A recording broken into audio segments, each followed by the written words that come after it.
जय हिंद दोस्तों, एक बार फिर से आप सभी का हमारे इस प्रैक्टिस सेट में स्वागत है। प्रैक्टिस सेट नंबर हमारा 14 आज हम लोग कवर करेंगे यूपी स्पेशल के लिए। तो आप सभी से मेरी एक रिक्वेस्ट है, क्लास को लाइक कर दीजिएगा, इस क्लास को ज़्यादा से ज़्यादा लोगों तक शेयर कर दीजिएगा और चैनल पर पहली बार हो तो चैनल को सब्सक्राइब कर लीजिएगा।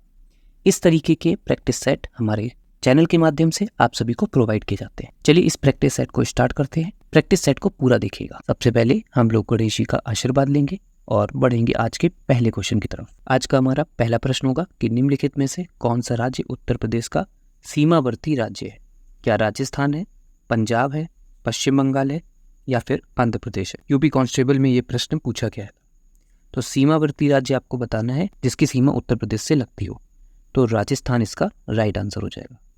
ठीक है, बाकी जो पंजाब है, आंध्र प्रदेश है और पश्चिम बंगाल है, इनकी सीमा जो है उत्तर प्रदेश से नहीं लगती है। ठीक है, राजस्थान की सीमा उत्तर प्रदेश से लगती है।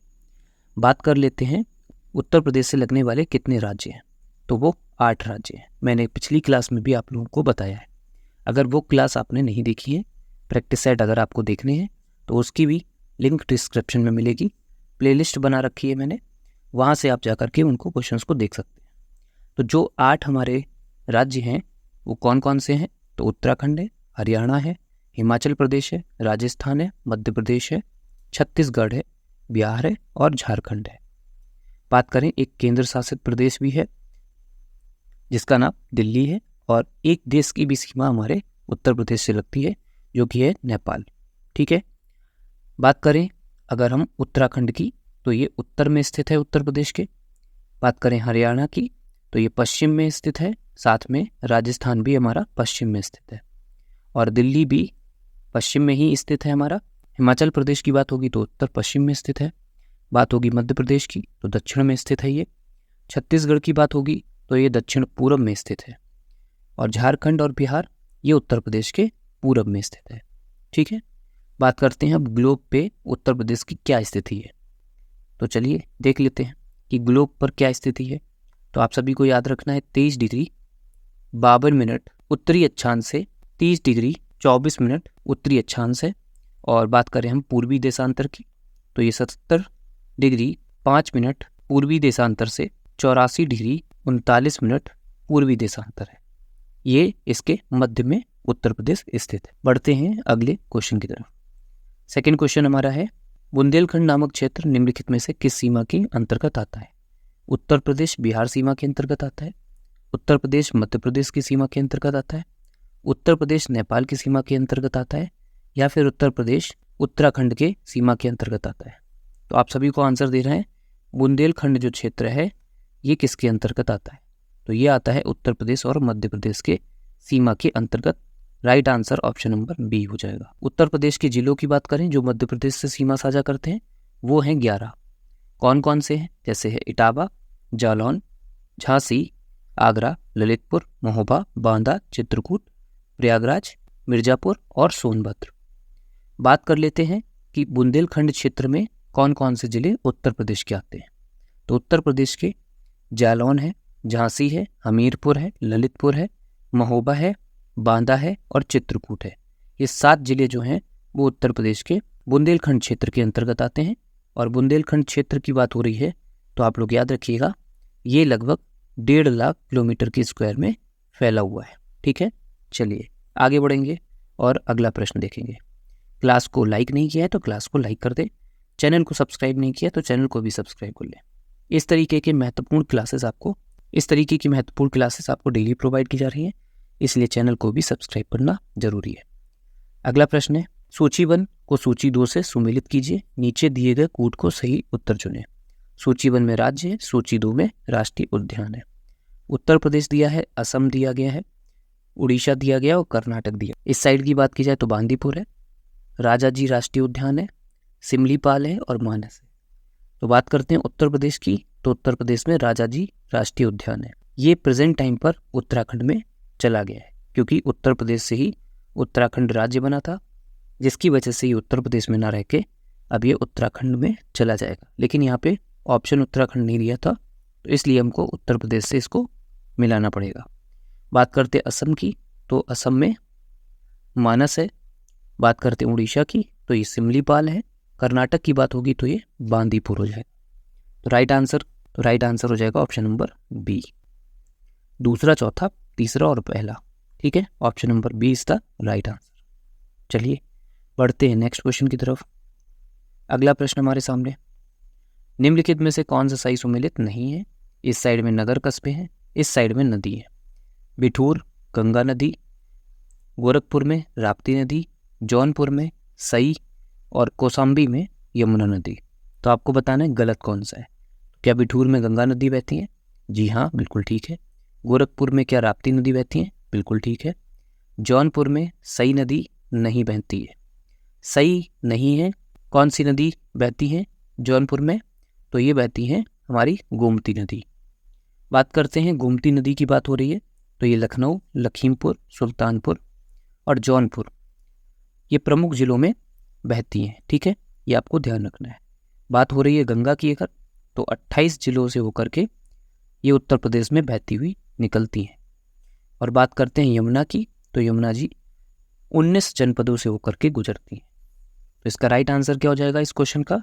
राइट आंसर हो जाएगा ऑप्शन नंबर सी, जौनपुर। चलिए आगे बढ़ते हैं। अगला प्रश्न है, उत्तर प्रदेश के निम्नलिखित क्षेत्रों में से किस में अन्ना प्रथा उस क्षेत्र के कृषि और वानिकी के विकास के लिए अभिशाप है? क्या पूर्वी उत्तर प्रदेश है? क्या उत्तर प्रदेश का बुंदेलखंड क्षेत्र, मध्य उत्तर प्रदेश होगा या फिर पश्चिम उत्तर प्रदेश होगा? तो इसका राइट आंसर हो जाएगा option number B, Uttar Pradesh का बुंदेलखंड क्षेत्र अन्ना प्रथा के कृषि एवं वानिकी विकास के लिए अभिशाप बन चुका है। आगे बढ़ेंगे और अगला क्वेश्चन देखेंगे। नेक्स्ट क्वेश्चन है कि पूर्वी उत्तर प्रदेश की काला नमक प्रसिद्ध प्रजाति है, तो ये क्या धान की है, तिल की है, उड़द की है या फिर जामुन की है? जो काला नमक प्रजाति है ये आपके धान मतलब चावल की एक बहुत ही उत्तम किस्म की प्रजाति है। बात करते हैं तो ये उत्तर प्रदेश में कहाँ कहाँ इसकी खेती की जाती है? तो कुशीनगर है, गोंडा है, महाराजगंज है, सिद्धार्थनगर है, बलरामपुर है, बहराइच है, श्रावस्ती है और संत कबीर नगर है। काला नमक तो इसको बुद्ध चावल के नाम से भी जाना जाता है। अगला क्वेश्चन देखेंगे। नेक्स्ट क्वेश्चन हमारे सामने है कि उत्तर प्रदेश राज्य में निम्नलिखित में से सबसे ऊंचा बांध कौन सा है? माता टीला बांध है, रामगंगा बांध है, मेजा बांध है, रिहंद बांध है? तो इसका राइट आंसर हो जाएगा ऑप्शन नंबर बी, रामगंगा बांध। बात करते हैं इसकी स्थापना की, तो 1978 ईस्वी में इसकी स्थापना की गई थी। बात करते हैं इसकी ऊंचाई की, तो 127.5 मीटर की इसकी ऊंचाई है और ये पड़ता है आपके बिजनौर जिले में। ठीक है, ये आपको ध्यान रखना है, बिजनौर जिले में। बात अगर हम करें माता टीला बांध की, तो ये 1958 ईस्वी में इसका निर्माण किया गया था और ये आपका ललितपुर में पड़ता है पहली बात तो। ठीक है, ललितपुर में। और इसकी ऊंचाई की बात होगी तो 45.72 मीटर की इसकी ऊंचाई है। बात करते हैं मेजा, तो ये मेजा बांध जो है वो आपकी बेलन नदी पर स्थित है। ठीक है, बेलन नदी पर स्थित है और इसकी ऊंचाई की बात करें तो ये 40 मीटर की ऊंचाई है इसकी। बात करते हैं रिहंद बांध की, तो रिहंद बांध सोनभद्र में स्थित है। ठीक है, और सोनभद्र में रिहंद नदी पर स्थित है। इसकी कुल लंबाई 91.46 मीटर की है। ठीक है, चलिए आगे बढ़ते हैं और अगला क्वेश्चन देखते हैं। अगला प्रश्न हमारे सामने है कि आर्यभट्ट नक्षत्रशाला स्थित है गोरखपुर में, रामपुर में, लखनऊ में है या फिर गाजीपुर में? आर्यभट्ट नक्षत्रशाला की बात हो रही है तो ये रामपुर में स्थित है। इसका दूसरा नाम क्या है? तो इसको डॉक्टर भीमराव अंबेडकर नक्षत्रशाला के नाम से भी जाना जाता है। कुछ उत्तर प्रदेश की प्रमुख नक्षत्रशालाओं के बारे में जान लीजिए कि अगर आपसे पूछ लिया जाए कि जवाहर नक्षत्रशाला कहाँ पर स्थित है तो आप लोग जवाब देंगे प्रयागराज में। अगर आपसे पूछा जाता है वीर बहादुर सिंह नक्षत्रशाला कहाँ पर स्थित है तो ये गोरखपुर में स्थित है। बात करते हैं इंदिरा गांधी नक्षत्रशाला की, तो ये लखनऊ में स्थित है। ठीक है, तो राइट आंसर इस वाले क्वेश्चन के लिए ऑप्शन नंबर बी होगा। चलिए आगे बढ़ेंगे और अगला क्वेश्चन देखेंगे। अगला प्रश्न है कि सूची 1 को सूची 2 से सम्मिलित कीजिए। नीचे दिए गए कूट को सही उत्तर चुनें। सूची 1 में स्थान है, सूची 2 में उद्योग दिए गए। फिरोजाबाद, कानपुर, नजीबाबाद, सहारनपुर। चर्म माल उद्योग की बात हो रही तो कांच की चूड़ियाँ, कागज व लुगदी, प्लाईवुड तो फिरोजाबाद की होगी तो कांच की चूड़ियाँ वहाँ पे फेमस हैं। कानपुर की बात होगी चर्म माल हो जाएगा। नजीबाबाद की बात होगी तो प्लाईवुड, और सहारनपुर की बात होगी तो कागज व लुगदी। तो राइट आंसर क्या हो जाएगा इसका?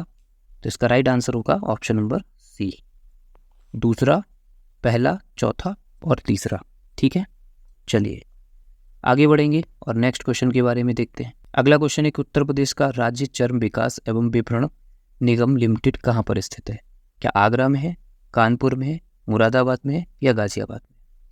तो बात हो रही है चर्म विकास एवं विपणन निगम लिमिटेड की, तो ये उत्तर प्रदेश के आगरा जिले में स्थित है। ठीक है, right answer option number A होगा। चलिए इसी तरीके से बढ़ते हैं नेक्स्ट क्वेश्चन की तरफ। नेक्स्ट क्वेश्चन है कि सूची 1 को सूची 2 से सम्मिलित कीजिए। सूचियों के नीचे दिए गए कूट के सही उत्तर चुनें। सूची 1 में राज्य, सूची 2 में अणु शक्ति केंद्र दिए गए हैं। गुजरात में आपको बताना है कौन से शक्ति केंद्र हैं, कर्नाटक में, राजस्थान में और उत्तर प्रदेश में। तो बात करें हम गुजरात की, तो इसमें काकरापार स्थित है, ये एक शक्ति केंद्र है, अणु शक्ति केंद्र बोलते हैं जिसको। कर्नाटक में कैगा अणु शक्ति केंद्र है। राजस्थान की बात हो रही है तो रावत भाटा हो जाएगा, और उत्तर प्रदेश की बात हो रही है तो नरौरा हो जाएगा। इसका राइट आंसर हो जाएगा ऑप्शन नंबर सी वाला। चलिए नेक्स्ट क्वेश्चन की तरफ बढ़ते हैं। अगर ये क्लास आपको हेल्पफुल लगती है तो क्लास को लाइक भी कर दें और क्लास को ज़्यादा से ज़्यादा लोगों तक शेयर कर दें। अगला क्वेश्चन है कि राष्ट्रीय राजमार्ग विकास परियोजना के उत्तर, दक्षिण तथा पूर्व पश्चिम गलियारे मिलते हैं। क्या कानपुर में मिलते हैं, झांसी में मिलते हैं, लखनऊ में मिलते हैं या वाराणसी में मिलते हैं? बात हो रही है उत्तर दक्षिण की और पूर्व पश्चिम की। जैसे अगर हम उत्तर से दक्षिण की तरफ जाएंगे और पूरब से पश्चिम की तरफ आएंगे तो यहाँ बीचों बीच में किस जिले में आकर के मिलेंगे? तो ये आकर के मिलेंगे हम उत्तर प्रदेश के झांसी जिले में, श्रीनगर से कन्याकुमारी तक। और बात हो रही है पूरब से पश्चिम की, तो सिलचर से पोरबंदर तक हम जाएंगे तो हमारा बीच में बिल्कुल जो गलियारा होगा वो झांसी हो जाएगा। ठीक है, right answer option number B होगा। आगे बढ़ते हैं और अगला क्वेश्चन देखते हैं। ये सारे प्रश्न आपके एग्जाम के पॉइंट ऑफ व्यू से बहुत ही इंपॉर्टेंट है, क्लास को पूरा देखिए। उत्तर प्रदेश के स्वाधीनता आंदोलन के समय एक अन्य एका बृहद जन आंदोलन आरंभ हुआ जिसका नेतृत्व किया था सी.वी. गुप्ता ने, सी. राजगोपालाचारी ने, हसरत मोहानी ने या मदारी पासी ने। तो जो बृहद आंदोलन आरंभ किया था इसका नेतृत्व जो था वो मदारी पासी के द्वारा किया गया था। तो ये आंदोलन मुख्यतः हरदोई, बहराइच, बाराबंकी और सीतापुर में आरंभ किया गया था। बात करते हैं इसका उद्देश्य क्या था। तो ये आंदोलन अधिक लगान के विरोध में किया गया था। ठीक है, चलिए आगे बढ़ते हैं और अगला क्वेश्चन देखते हैं कि उत्तर प्रदेश को पहले संयुक्त प्रांत के रूप में जाना जाता था जिसे किस वर्ष उत्तर प्रदेश का नाम दिया गया था? तो ये प्रश्न हमारे एग्जाम में बहुत बार पूछा गया है, तो आप सभी लोग कमेंट करके बताइए इसका आंसर क्या होगा। 1947 होगा क्या, 1951 होगा, 1950 होगा या फिर 1948 होगा? तो उत्तर प्रदेश का नाम कब रखा गया? संयुक्त प्रांत के बाद उत्तर प्रदेश नाम कब रखा गया? तो ये रखा गया था 1950 ईस्वी में। बात करते हैं उत्तर प्रदेश दिवस की। 24 जनवरी 2018 से मनाया जाना शुरू किया गया।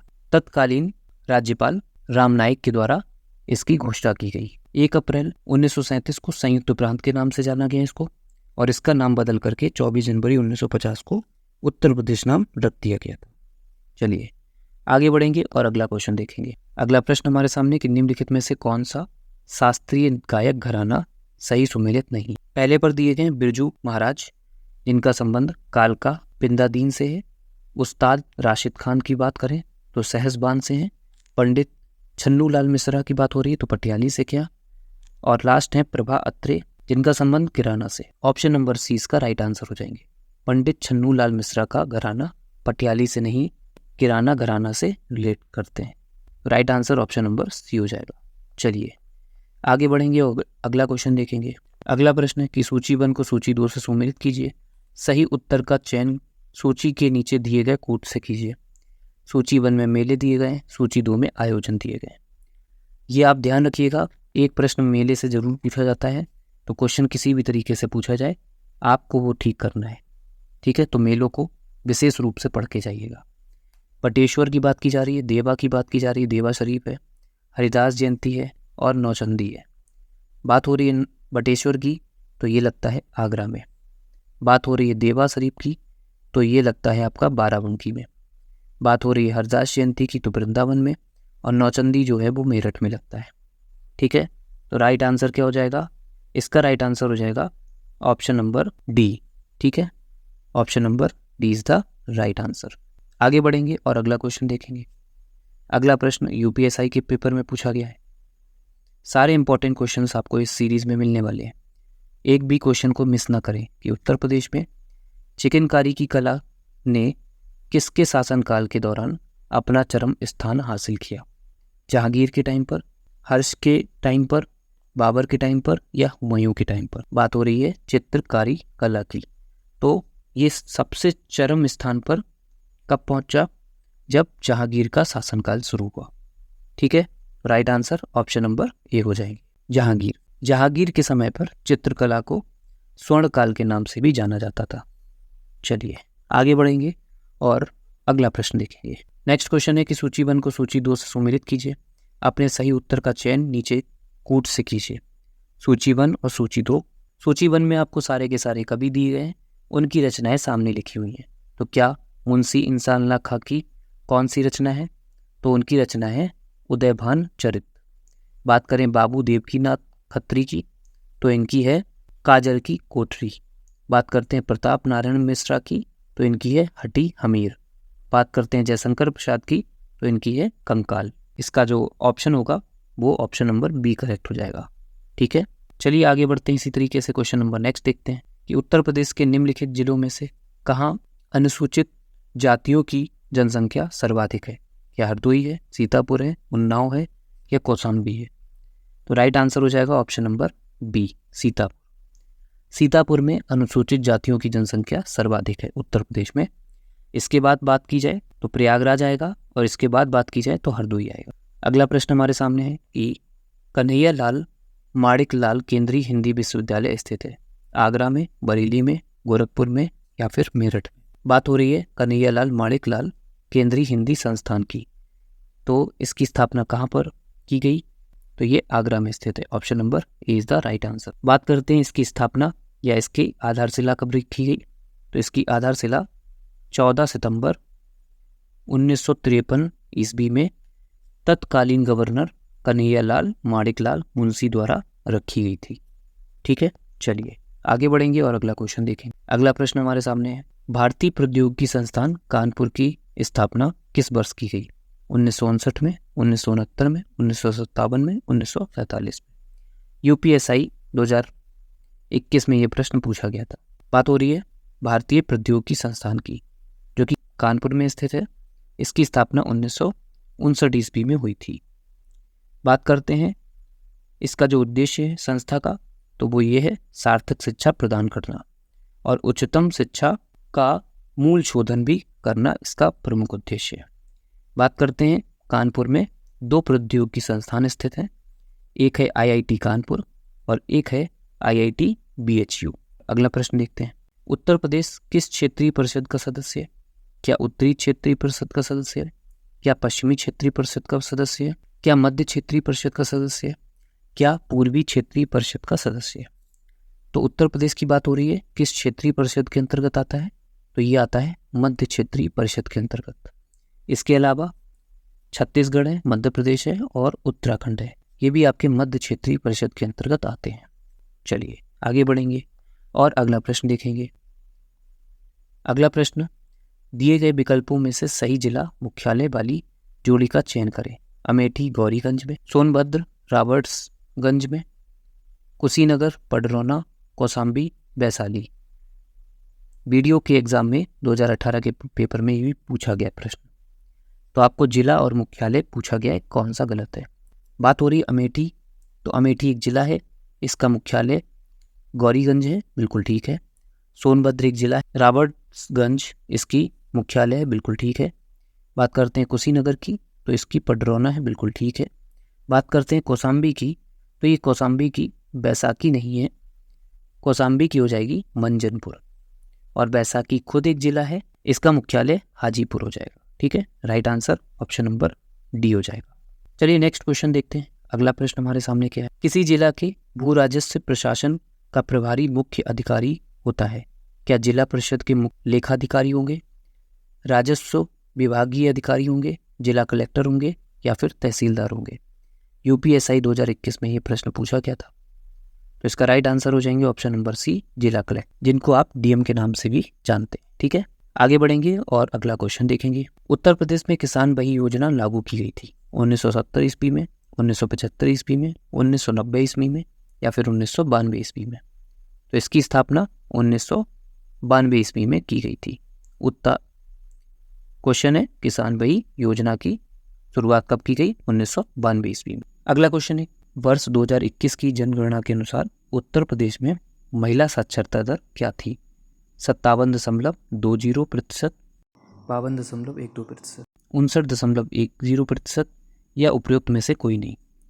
तो महिला साक्षरता दर पूछी जा रही है उत्तर प्रदेश में, तो वो थी 57.20% की। और बात करते हैं कुल साक्षरता दर उत्तर प्रदेश की पूछी जाती है, तो 67.7% की साक्षरता दर थी। अब बात करते हैं भारत की, तो भारत की 74% साक्षरता दर है। ठीक है, चलिए आगे बढ़ेंगे और अगला क्वेश्चन देखेंगे। अगला प्रश्न हमारे सामने है उत्तर प्रदेश की कुल आबादी भारत की आबादी का कितने प्रतिशत है?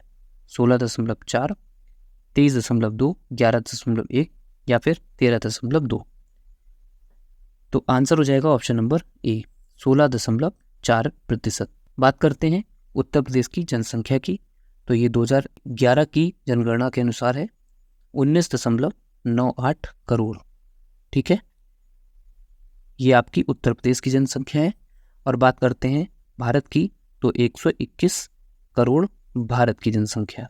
बात करते हैं उत्तर प्रदेश में ही, तो 52.41% जो है वो पुरुष हैं और लगभग 47.59% जो है वो महिलाओं की जनसंख्या है।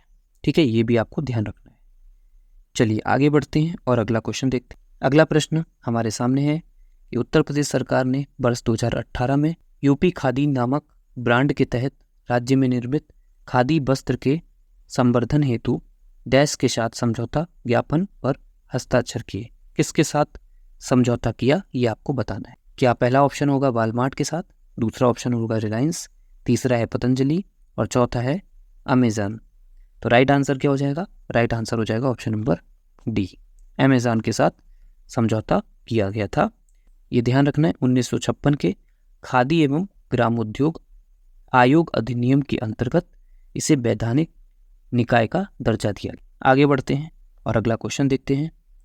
अगला प्रश्न हमारे सामने है उत्तर प्रदेश बजट 2023-24 के अनुसार सर्वाधिक अंश किस क्षेत्र में खर्च होता है?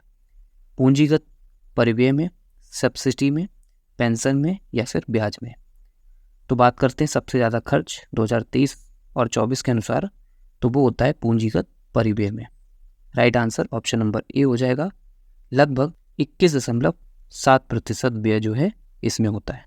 इसके बाद बात करें तो वो वेतन है, सरकारी जो वेतन दिया जाता है कर्मचारियों को 12.7% है। इसके बाद होता है तो पेंशन में। ठीक है, तो पेंशन में कितना है?